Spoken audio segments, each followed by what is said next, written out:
The Ensemble podcast is intended for professional financial advisors. This content is created in partnership with our sponsor, Zurich Australia Limited, ABN 92 000 010 195 AFSL 232 510, and is limited to publicly available information. Before acting on any general advice, you should consider whether appropriate and obtain financial advice from a qualified financial advisor. Ensemble does not hold an AFS license and does not provide any financial advice or services or endorse any general advice. If a PDS or IM exists, you should obtain a copy and review it thoroughly before making a decision.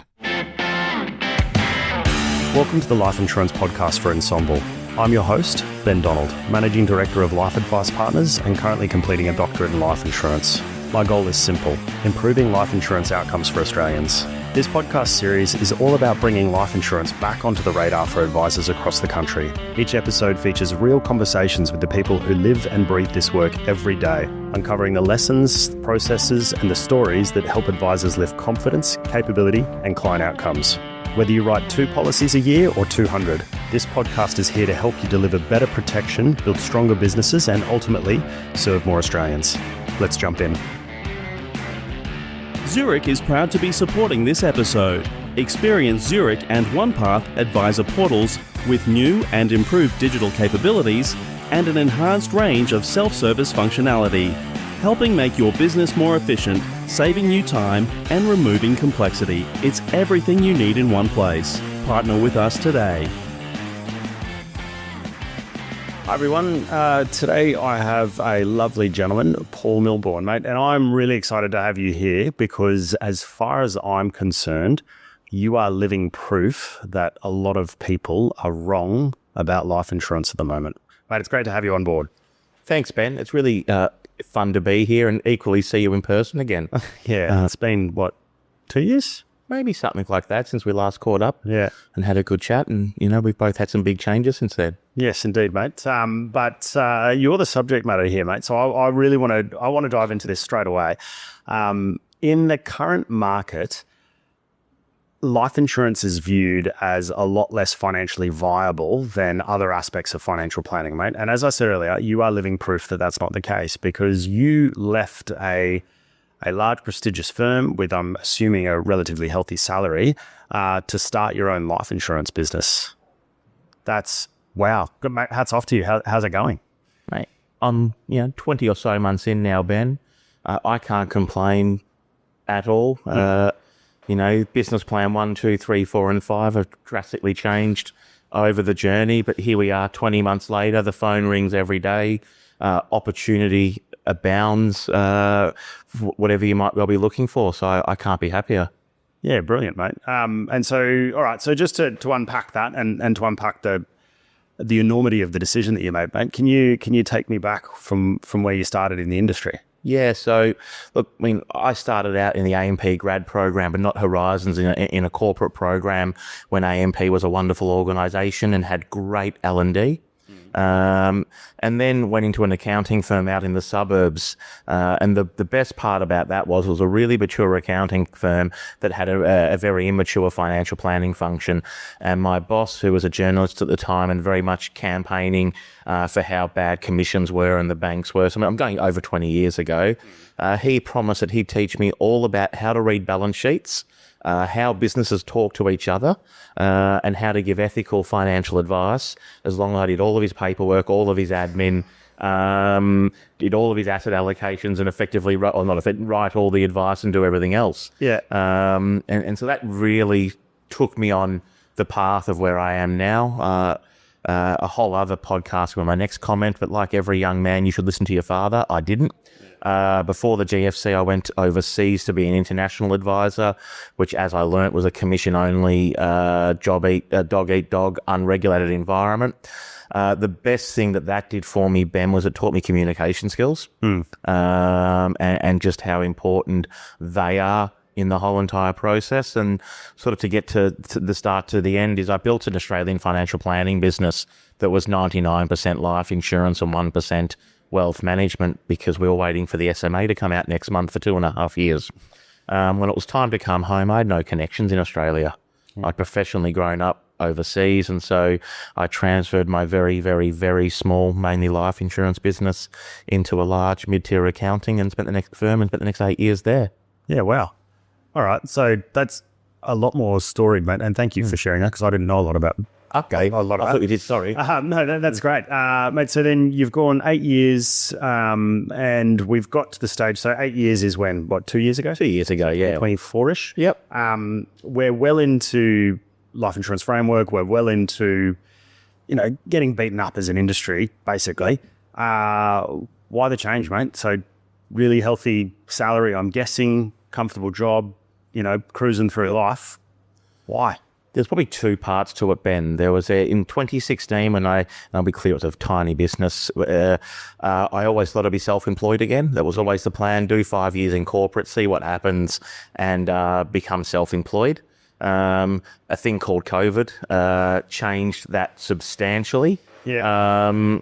But having said that, my time there, I think I'd achieved what I was going to achieve where I was, and it was time to move forward. But the biggest thing there around the reform and ultimately how to make a buck in this business and what I'd learned is that we looked at how you make revenue in life insurance the wrong way around. And I want to be clear, you don't want to lose money. So if we're clear on that, we don't want to lose money. Right. However, upfront revenue just needs to pay your bills.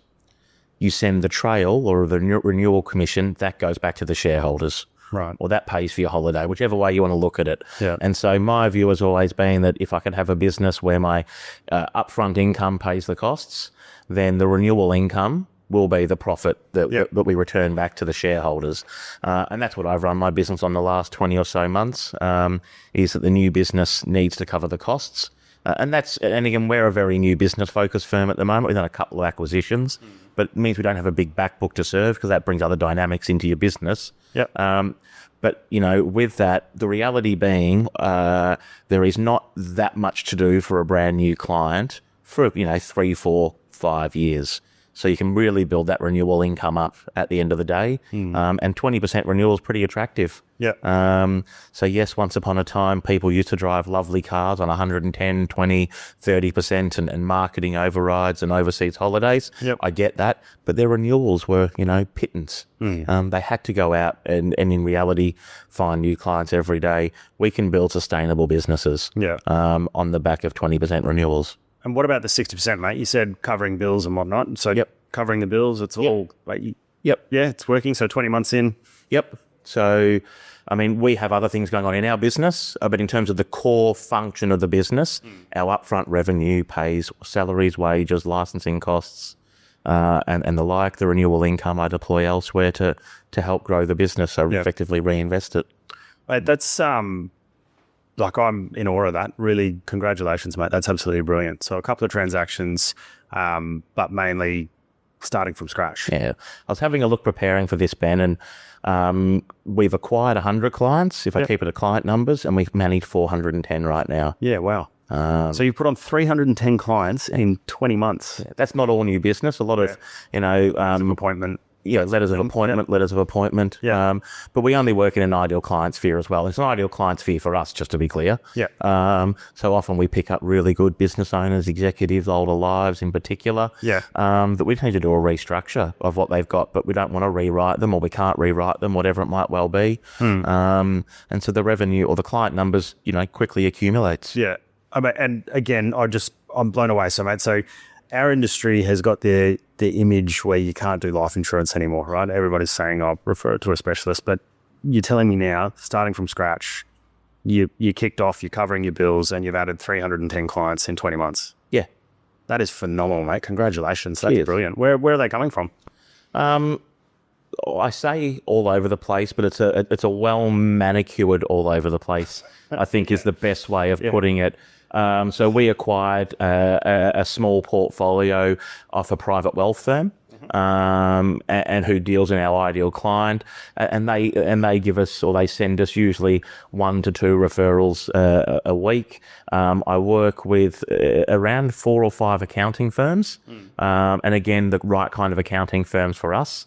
And while it's never consistent, they certainly, between them probably send us another 4 or 5 referrals a month. Yeah. And then outside of that, it's, a bit of people off LinkedIn, people in the industry saying wonderfully nice things about me, and just being active. Yeah. It's amazing how your phone rings when you're out and about pounding the pavement. Like, it's belly to belly, right? That is the key for this sort of thing, right? And you actually, I'll unpack a couple of things there, mate. First one is LinkedIn. Yep. You are extremely active on LinkedIn, mate, and it's really lovely. I imagine quite a few people who are connected with you as well see this, but it's the Saturday reflections where you talk about 2 or 3 clients that you've helped that week. You've got the little emoji of the coffee cup and the sunset and whatnot, mate. What's the theory behind that? Is that keeping active or? Yeah. So when COVID, I'd always been somewhat active on LinkedIn, but not understanding it. And COVID in Melbourne was horrible, but it also gave a lot of free time. And so from that, I started reaching out to some other people in professional services who were doing what I perceived to be a good job, got some tips from them. Yeah. And one of the big things was just consistency in showing up, whatever that meant. Yeah. And everything I say, Ben, I've stolen off someone else. There's nothing original. Yeah. And so the Saturday catch-up was based on an accountant who does a Friday summary, and he clearly loves food. So it's always about where he's had lunch that week. Yeah. And it goes from there, and I just did my own version of that. But it's working because I read it all basically every week, mate. So it's awesome. Thanks. The stories themselves, they're centered around business owners, accountants. Is that the sort of client that you work with? Yeah. So I really want to make sure. So when people are going to ask about where does your business come from, LinkedIn is a key reason why I stay front of mind. Yeah. So I've met someone somewhere in the journey. The reality is they're seeing me when they log on to LinkedIn. They're seeing me talk about the people I work with and how I solve their problems and what those problems look like. And when that client comes into that accountant's office and says, "Oh my God, Ben, this is my problem. Do you know someone?" They think about me. Yeah. Saturday Reflections, Paul Milbourne. Yeah. Yeah. Nice, mate. Yeah. That's brilliant. And have you been able to stay true to that ideal client? So I imagine, and this is for sort of anybody that's thinking about starting a business, revenue is pretty important. So I imagine that the temptation is there to basically take anyone and everyone. Yeah, great question, Ben. Have you? Or what does it look like, mate? 310 clients is a big number in 20 months. We didn't have to stray that far at the end of the day, but we definitely strayed. So I'm not going to hide about that. Yeah. I've always spoken about what do my ideal clients look like, and I've been really clear on that for a long time. So A's, B's, and C's. But in terms of the C's, we definitely found more of those. And for us, C's are just a future A or B, just to be clear. They're usually younger. That's a lovely way to put it. However, and again, not to be, on a totem pole, but I've always worked in professional services. So usually my clients are suit and tie wearers, if I keep it as easy as that. Yep. And we did start to get a few blue collar workers, and I found that very difficult because I genuinely never underwritten a plumber, an electrician, a truck driver, and we did the work. Back to your point, kids to feed, animals to feed, bills to pay. Yeah, there's 5 cats in the background, but yeah, only 4, but yeah. But there's also big learnings out of that, which was stay on message. Yep. And really double down on who your ideal client is. Yeah. And that sort of has meant we've just attracted that more and more. Sure. Has it dropped off in the 20 months? So I'm going to guess, again, without putting words in your mouth, so month 1, 2, 3, you got a heartbeat, bang, we're going to get you insurance. Has it dropped off? Yeah. The focus on... And to that point as well, though, we were happy to work with anyone because we needed to get systems process working. I am not a systems and a process. I understand the importance of systems and processes, but I'm not the systems and processes person. And as a one-man show, in April 2024, who had never, I know what Xplan was, but I'd never physically used it myself, probably with a spelling error. Those became really important. So I just saw it as a great opportunity to learn and to get, robust systems and processes into the business, so we could build some foundations for growth. Well done, mate. You're still here. I was going to say, make a joke about the two of us losing our hair with stresses around that, but a bit too late for that. So systems process, mate. You mentioned Xplan. What are you using at the moment? What did the journey look like around getting that process up and running so that you could talk to the plumber as well as the accountant. Yeah. So one of the great things I learned in my previous role was, if you don't have a system and a process and it's not followed, you write checks at the end of the day. Yep. And one of the reasons I joined Bombora, there were two main reasons. One was going to work with people we know, like, and trust. Tick. Yep. And the other one is they had built workflow processes in Xplan for a risk-only practice. And so whether I could use Xplan or not wasn't the problem. It was the fact that as long as I followed a bouncing ball, I wasn't going to write checks. Right. Okay. Brilliant. And that's up and running from day one. That was up and running from day one. I'll shout out to Bombora for building a system within a system. Well done, guys. Yeah. That's awesome. Yeah. More recently, I've taken the view that you can't scale advice in Xplan, rightly or wrongly. I know other people will feel otherwise. And I also took the view really early on, Ben, that it's going to be far easier to build a business of the future starting with no clients than it's going to be to transition something that has 10,000 clients, 20 staff, et cetera, et cetera. Could not agree more. So we've really chipped away at, I'll call it that automation process and digital with a constant view to what does this look like in 2025, 2026, 2027. You said the word automation, mate. Are we allowed to say AI? Where does that sit on it? I don't reckon it's AI. No? Okay. Yes, a bit of AI sits in there, but I think people go and look at the nice shiny thing with that new little 2-letter word and go, your process engineering's been around since Jesus roamed the earth. Yep. And that's all it is. It's just process engineering. Yeah, okay. All right. And you mentioned earlier, mate, so you've got the upfront fact finder, right? And sorry, you mentioned earlier at lunch. So you've got a short little fact find that you send to people, then you follow up a conversation. So just take me through, because you mentioned before none of these are your ideas, so I'm happy to steal. Yes, still mate, tell me, I'm an accountant, I'll knock on the door. Paul, I need some insurance. What does it look like from there? Yep. I'll take one step back, Ben. This is not just accountants, it's anyone. They want to be kept in the loop as to what's going on with their client. Accountants in particular, they love their client more than anyone in the world. And they keep them so close to their heart. Remember, people like you and me, especially if they're older, we've come and gone. And they're still here with their client. So what's really important that I learned is to keep them and love them the whole way through the journey. And so I coined a phrase that, we'll give them the Mercedes-Benz experience. If we look after the referrer, we are going to look after the client. We're going to communicate with the client. We're going to get back to them timely.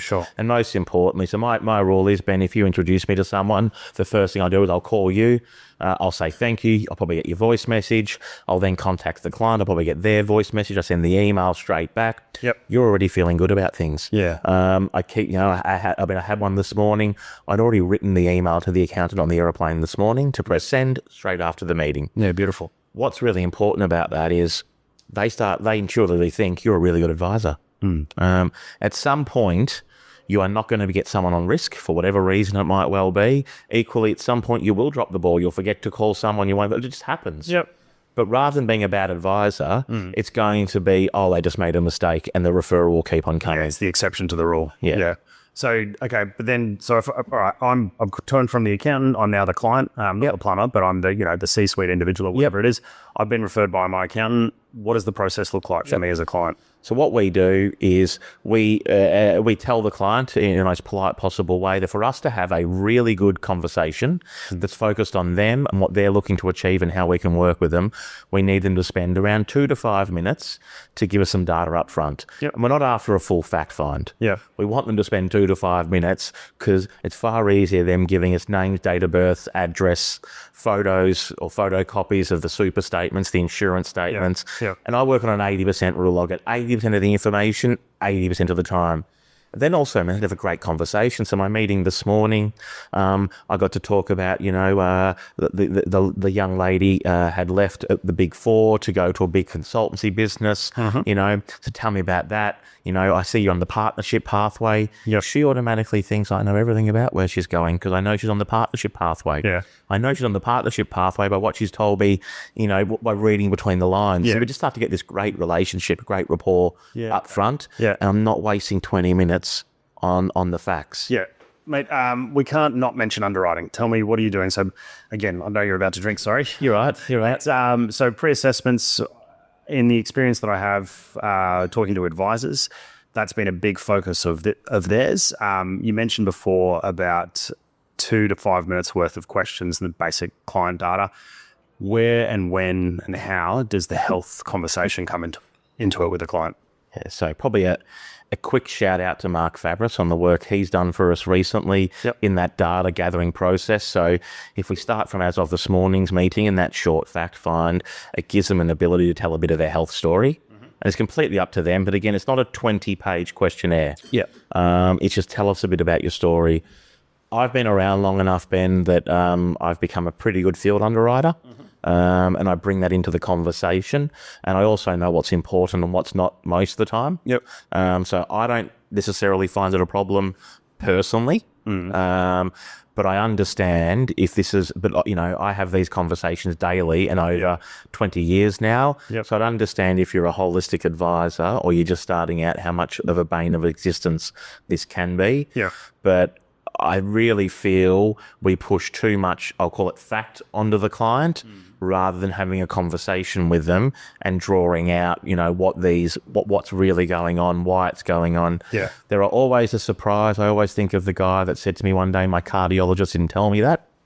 To which I replied, you see a cardiologist, given everything we've just been through, you neglected to tell me all of that. But they're the exceptions, not the rules. It is extremely rare we would have a case that we put up to an underwriter that it might have a small hiccup, but certainly doesn't go through. Okay.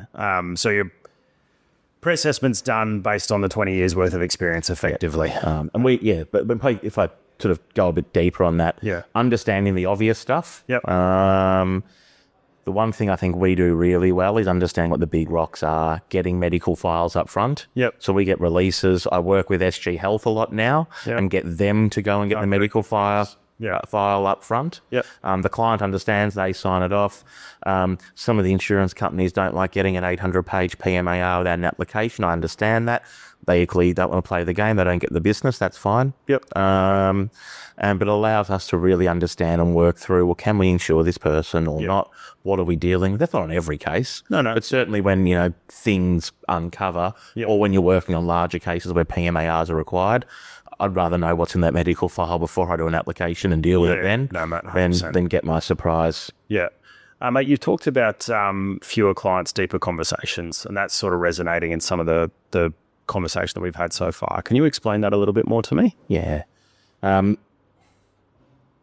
So you got to sort of, you can either work in a sausage factory, I guess, and just sit there on the conveyor belt, one after another. And that's in any form of advice, accounting, financial planning, legal, it doesn't matter. Anything in professional services, punch in, punch out, follow the conveyor belt.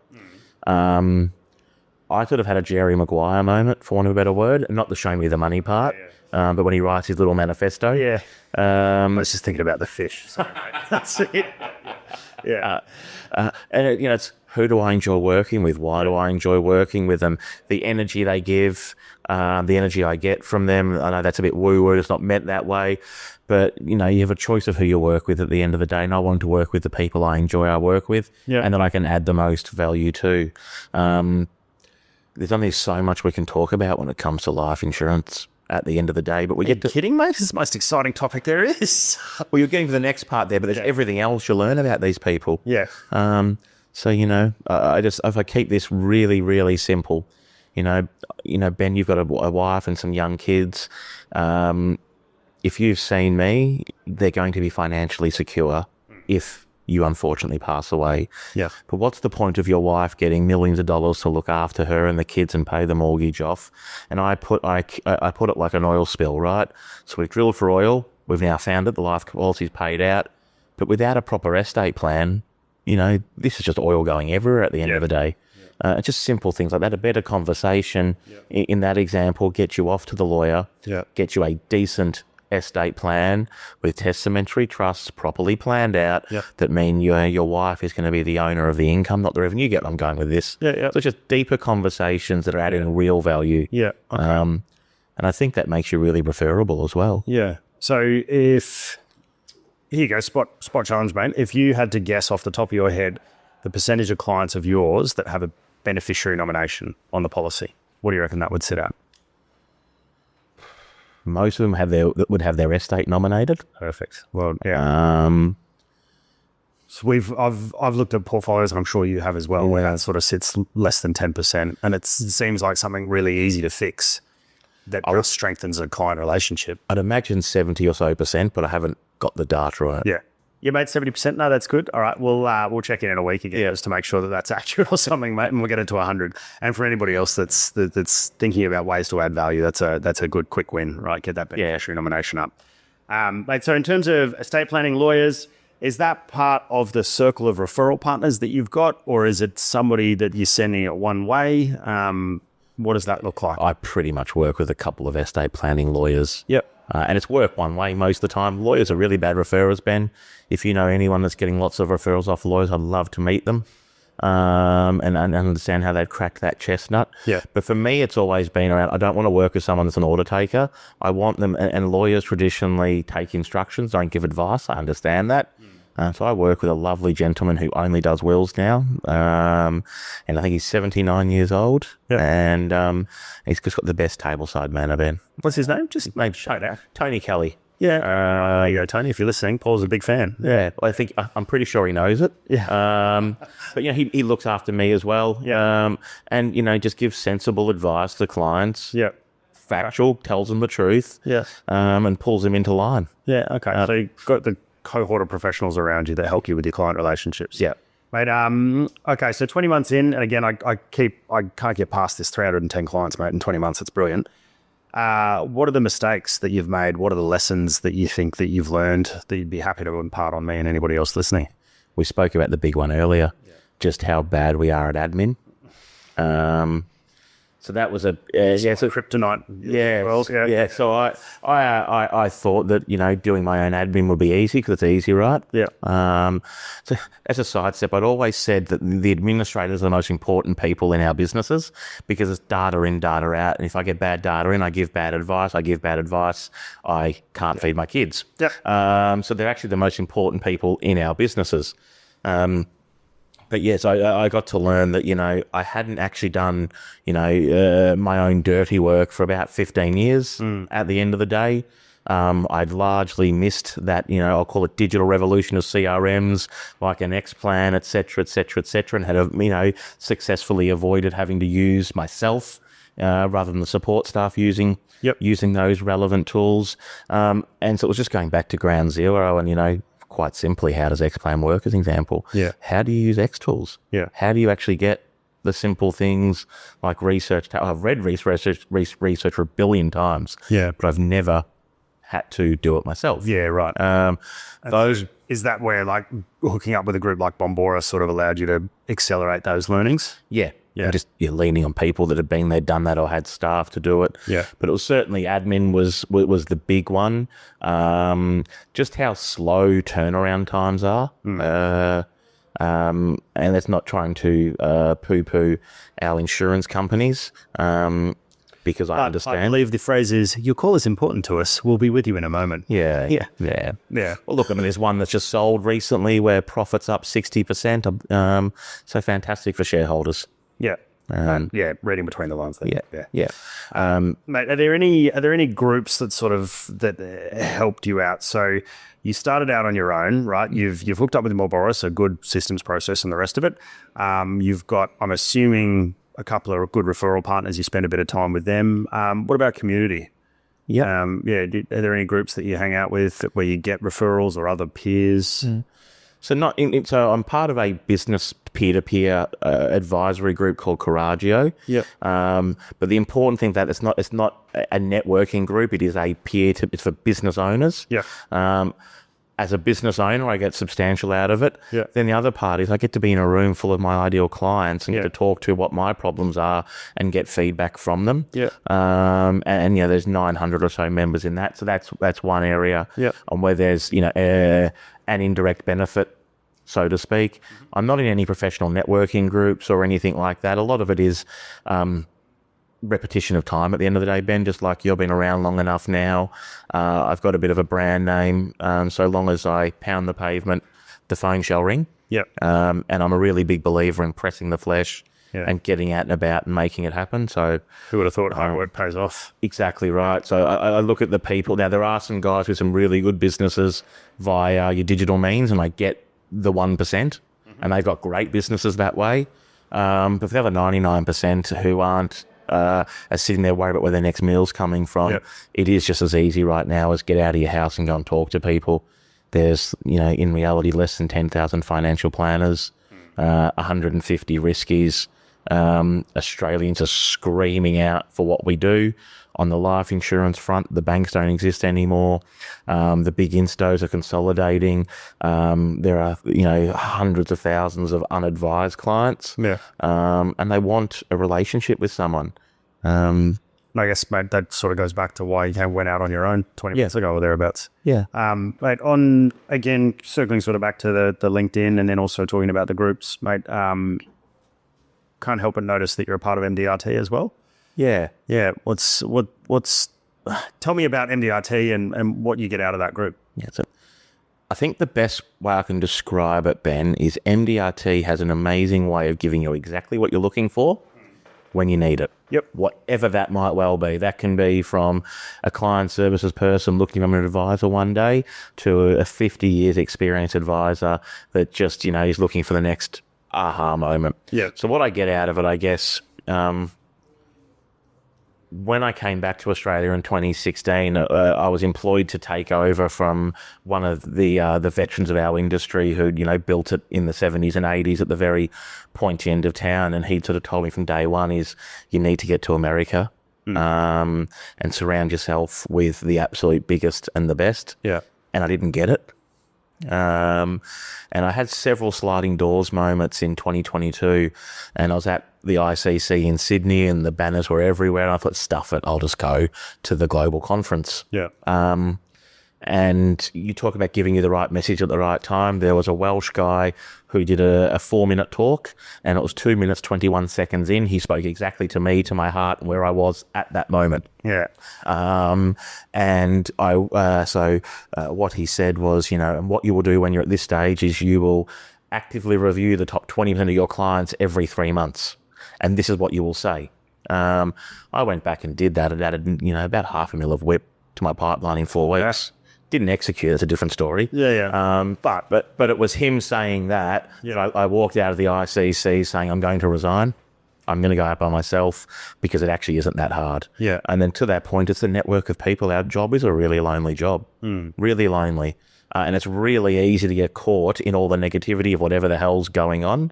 But MDRT is ultimately based on, someone has made me be a better person, and my job is to help you be a better person.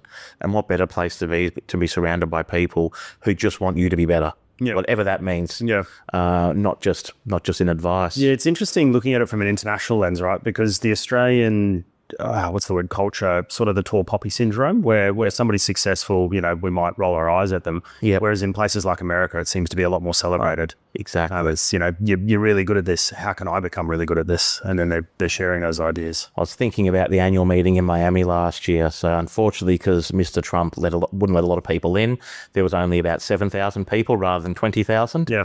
But a really good advisor from Melbourne goes, we don't have anything like this in Australia. Yeah. It is completely different. And then, to that point, we're all at different phases. I go back to a couple of years ago. I had a coffee with a risk-only advisor out of the Middle East that could change, what he imparted on me was amazing. This time I met an American guy who moved to Lebanon with his wife when he was 24, and the only job he could do was be a life insurance salesman. Yeah. Doesn't speak the language, by the way, et cetera, et cetera. And now kind of AIA Global's largest insurance writers. And this is when the war in the Middle East was just kicking off at this point. And I was like, how do you deal with this? And he's like, well, been at war for 25 years over here. It'll keep on going on. It'll be all right. Imagine that mindset here of an insurance company won't issue a policy today for us. And these guys are having their income held up because of other bits and pieces. And I could rabbit on and on forever, Ben, but it's an organisation that will, whatever you put in, you'll get 20 times more. It's not a bad reflection. It's sitting here in Australia, it's really hard. And be like, well, you've just spoken to a life insurance advisor who's basically been exposed to war for the last 25 years, mate. So that's a good way to put it in perspective. Yeah. And one of the largest writers of life insurance in the world. Yeah. Yeah, right. Mate, so just to, again, I want to reiterate this, mate. I've said it ad nauseum, this conversation, 20 months, 310 clients. I'm in awe. where are you? And again, if we're crossing lines, please let me know. Where are you financially compared to where you were on a salary? So I imagine it was quite a scary leap, right? You would have had to have saved up 6-12 months income, whatever it might have been. Where do you sit now compared to where you sit then? And what's the trajectory look like over the next 4 or 5 years? Yeah. So like everyone else that's my age, Ben, and your age, I've got bills to pay, and lots of them. Yeah. So we couldn't necessarily afford a pay cut. I think it's the best way of however you engineer it, how you put it. Yep. So I've paid myself the same salary. Yep. From day one. In terms of the where to from here, I've also reinvested heavily in the things like automation to allow us to scale and grow. I've been really selective on what staff I have, why, and what they do, and being aware of what I'm not good at, and having people to fulfill those roles. Yeah.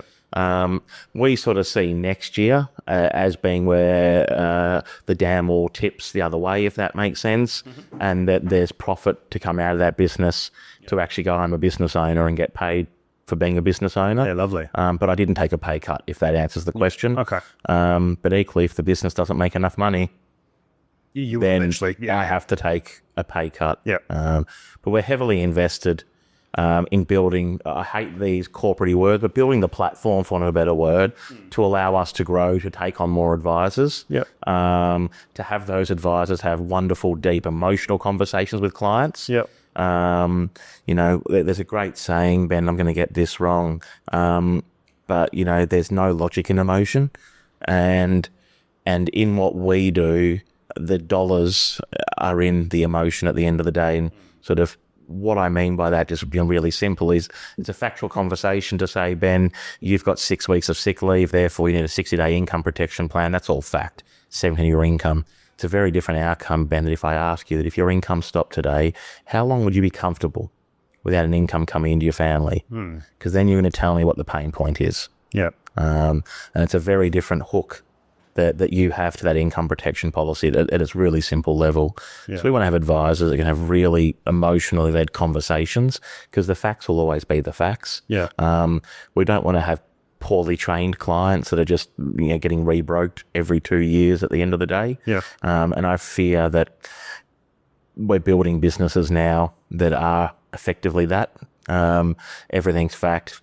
You need exactly this amount of cover, for example. Yeah. And with, the way the life officers are moving premiums around and discounting up front, we're teaching good clients to be bad clients and potentially great advisors to only just be order takers. Yeah.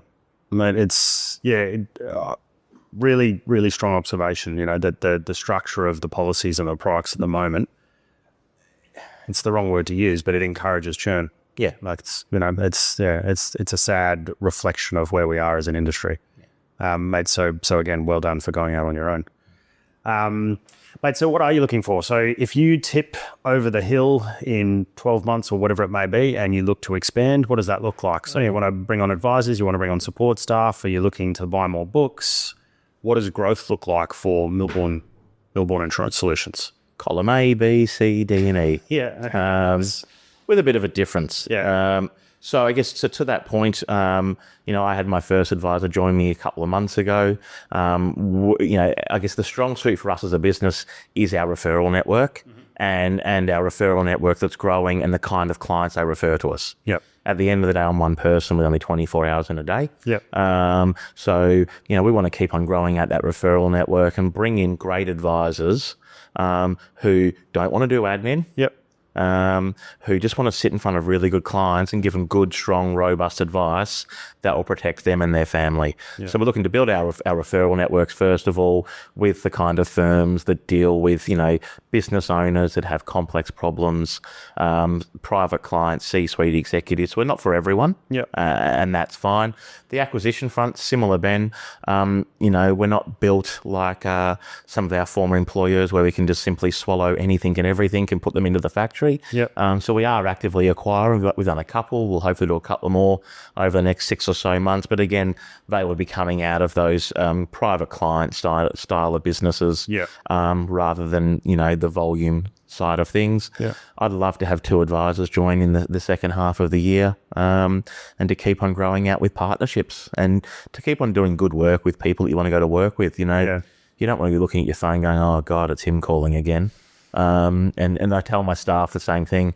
We don't have any bad clients, guys. All of our clients are people that I really enjoy working with. Yeah. And I don't dread my phone being called. Yeah, and that's why I love the introduction model, right? If I like working with you, Ben, and you like working with me, you're going to attract good clients. Yeah.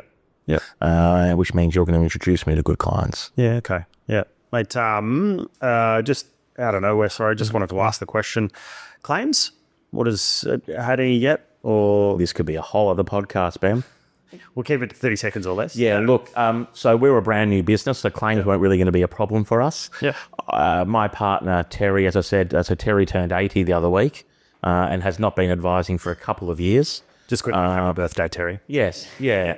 But our phone was ringing with from our network with claims, and so we've actually started a claims advocacy business. Yeah. We're not out there actively growing it and procuring it, but it's just such an important area. Yeah. And it was obvious for our referral partners that this was going to be important for them as well. And I think, to say this politely as possible, at the worst possible moment for our clients, they get to have someone that's been doing the job for over 50 years, who's been there and seen it that many times. It's not funny, who knows how it works. And it's like having your grandfather there with you at that exact moment. So that's been working really well for us. Yeah, brilliant. And so all in all, really comfortable with the decision that you've made, really happy on the journey. Nothing too much you'd change other than learning how to use admin, your systems and processes again, mate. But that's absolutely brilliant, mate. Thank you so much for all this. Is there anything else you'd like to share towards the end? Not necessarily, other than if you're an advisor out there and looking to grow, I would definitely get along to the $1 Million Roundtable Global Conference in August this year. Yeah. It is like nothing you've ever been to in Australia. If it's for you, it's for you, and it will genuinely change the trajectory of your career. Yeah. And what about, and just quickly, for those young guys that are listening, mate, mentorship sounds like it features relatively strongly in your life, right? You talked about Terry and a couple of other people. That was the other thing I was going to talk about, is the best thing any advisors can do is actively seek out mentors, coaches, whatever it might well be. I had the aha moments accidentally, but I look at the best advisors in the world. They all have coaches in their life, mentors in their life. The best athletes, it's no different. Your career can be accelerated no end by the right relationships and the right mentors. And I just felt so lucky, Ben, going all the way back to when I was 22 years old and my boss at the accounting firm, to some of the people I worked with overseas in my last role, and now that I wouldn't be where I am today without them. And if I was a young advisor, I'd be annoying and chasing the people that are in their shoes that I want to be in. Yeah. I can't think of anyone that's ever not wanted to help me if I've asked. No, beautiful, mate. That's awesome. Well, then, I guess that's the shout out to all those young advisors that are potentially looking for a change, mate. Give yourself a call. Always happy to have it. Yeah, Paul's got a phone, and apparently he doesn't dread anybody calling him, so that's brilliant, mate.